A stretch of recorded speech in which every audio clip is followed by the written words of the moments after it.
Hi అండి. నేను మీ గాయత్రి మహేష్‌ని మాట్లాడుతున్నానండి.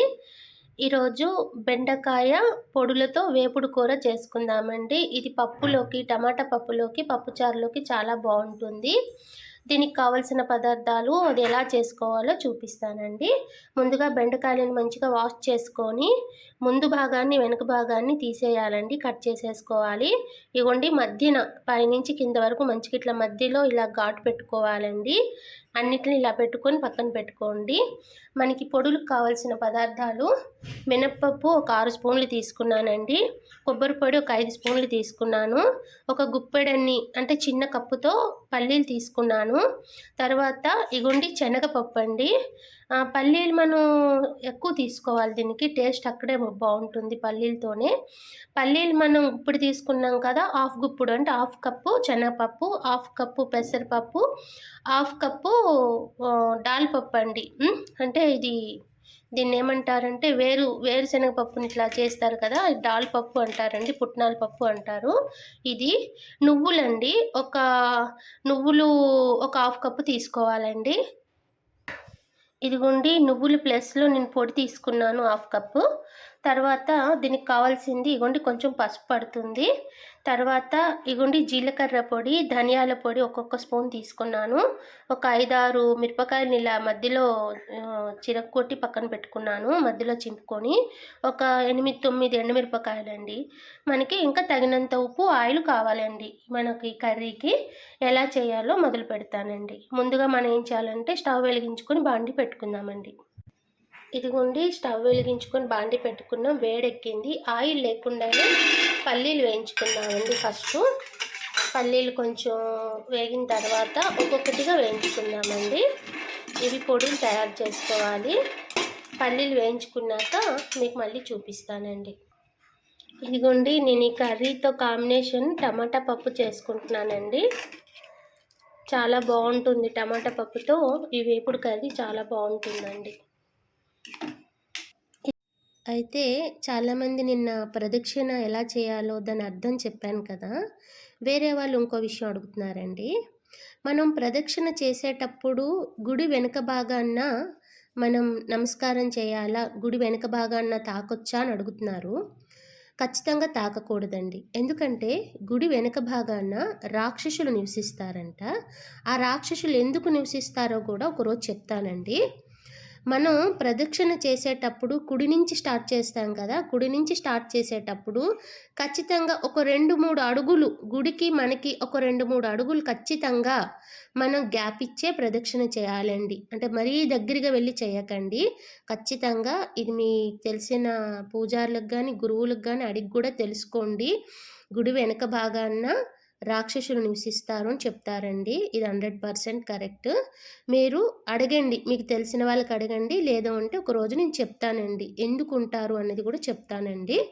ఏమండి, మీరు ప్రదక్షిణ చేసేటప్పుడు మాత్రం చక్కగా 2 చేతులు జోడించి చక్కగా కుడి నుంచి స్టార్ట్ చేసి మీరు ఎన్నిసార్లు ప్రదక్షిణ చేస్తారో అన్నిసార్లు ప్రదక్షిణ చేసి భగవంతుని సన్నిధానానికి వెళ్ళి మీ కోరికలు కోరుకోండి, మీ కష్టాలు చెప్పుకోండి, మీ బాధలు చెప్పుకోండి, మనశ్శాంతిని ఇయ్యమని అమ్మ నాన్నని వేడుకోండి. ఏమండి, చక్కగా గురుద్వారాన్ని మీరు ముట్టుకునే అర్హత పూజారులు ఇస్తే చక్కగా గురుద్వారం దగ్గర మొక్కుకోండి. చక్కగా ఏమండి కూర్చొని కాసేపు నమస్కారం చేసుకోండి, తప్పేం లేదండి. మనకి ఒకవేళ గర్భగుడిలో భగవంతుణ్ణి తాకే అంత మనకి ఇచ్చినా కూడా, అవకాశం ఇచ్చినా కూడా చాలా వరకు మనం దూరంగానే నమస్కారం చేయాలండి. మనకి వాళ్ళు ఛాన్స్ ఇచ్చారు కదా అని మాత్రం పడి భగవంతుని మాత్రం ముట్టుకోవద్దండి. ఎందుకంటే వాళ్ళు చాలా పవిత్రంగా ఉంటారు. మనం అటు ఇటు నడుచుకుంటూ దుమ్ము ధూళి అన్నీ తొక్కుకుంటూ లోపలికి వెళ్తాం కదండి. ఎంత శుచిగా ఉన్నా కూడా భగవంతుని ఏమండి ముడితేనే మనకి దేవుడు అనుగ్రహిస్తాడా? కాదు కదా.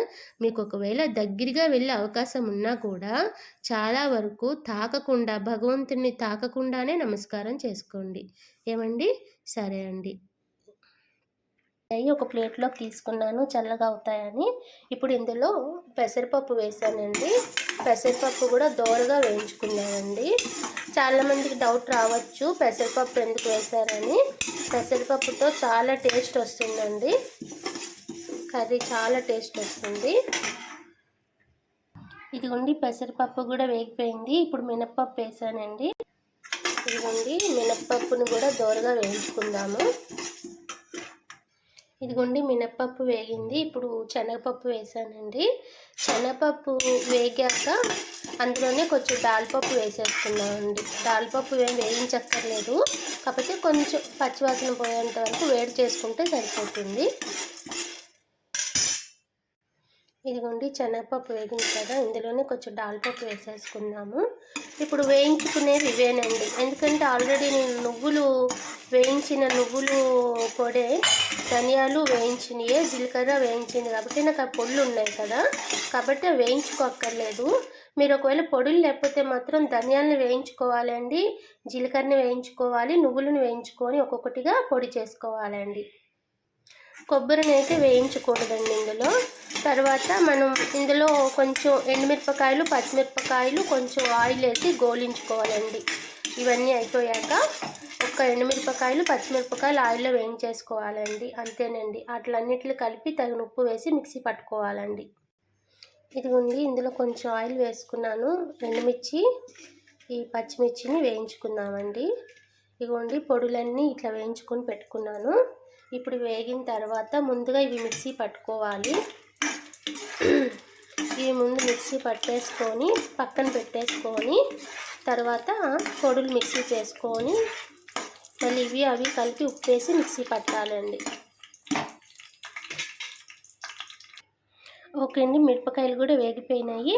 అయితే ఇప్పుడు ఏం చేద్దామంటే ఈ ఆయిల్లో బెండకాయలను అన్నీ వేసి ఒక 50% ఈ ఆయిల్లో మగ్గాలండి.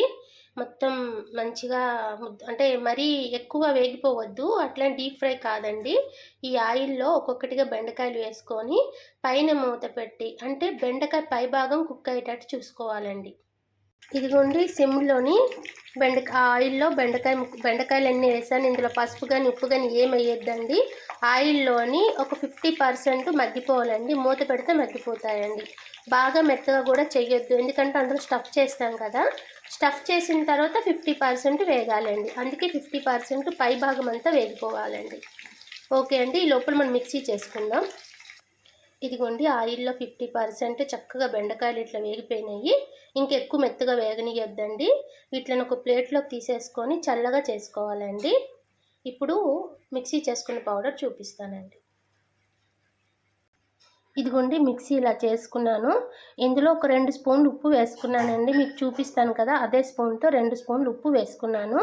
ఉప్పు వేసుకొని ఇట్లా మిక్సీ చేసుకొని చక్కగా మొత్తం కలుపుకున్నానండి, అంత సమభాగాలు అయ్యేటట్టు. అయితే ఇప్పుడు ఏం చేయాలంటే ఇందులో సగభాగం పక్కగా పెట్టుకోవాలండి, పొడి పొడిగా. సగభాగాన్ని కొంచెం వాటర్తో కొంచెం గట్టిగా ముద్దలా చేసుకోవాలండి. ఆ ముద్దలా చేసుకునేదే మనం ఆ బెండకాయల్లోకి స్టఫ్ చేయడానికి యూజ్ అవుతుంది. ఇందులో మనం సగభాగంలో వాటర్ కలిపే దాంట్లో కొంచెం నిమ్మరసం కానీ కొంచెం చింతపండు రసం కానీ వేసినా కూడా బాగుంటుంది. నేనైతే ఏం వేయట్లేదండి, నిమ్మరసం వేయట్లేదు. మీకు కొంచెం పులుపుదనం కావాలనుకుంటే మాత్రం కొంచెం ఈ తడి చేసే మిశ్రమంలోనే నిమ్మరసాన్ని వేసుకోండి, చాలా టేస్ట్గా ఉంటుందండి. స్టఫ్ చేశాక మీకు చూపిస్తానండి. ఇదిగోండి సగభాగం పొడి భాగము, సగభాగం ఇట్లా ఈ గట్టిగా ఇలా కలుపుకొని ఉంచుకోవాలండి. ఇప్పుడు ఈ ముద్దని మనం బెండకాయల్లోకి స్టఫ్ చేయాలండి. స్టఫ్ చేసుకునేది చూపిస్తానండి. ఇదిగోండి బెండకాయలు అన్నిటికి ఇలా స్టఫ్ చేసుకున్నాను.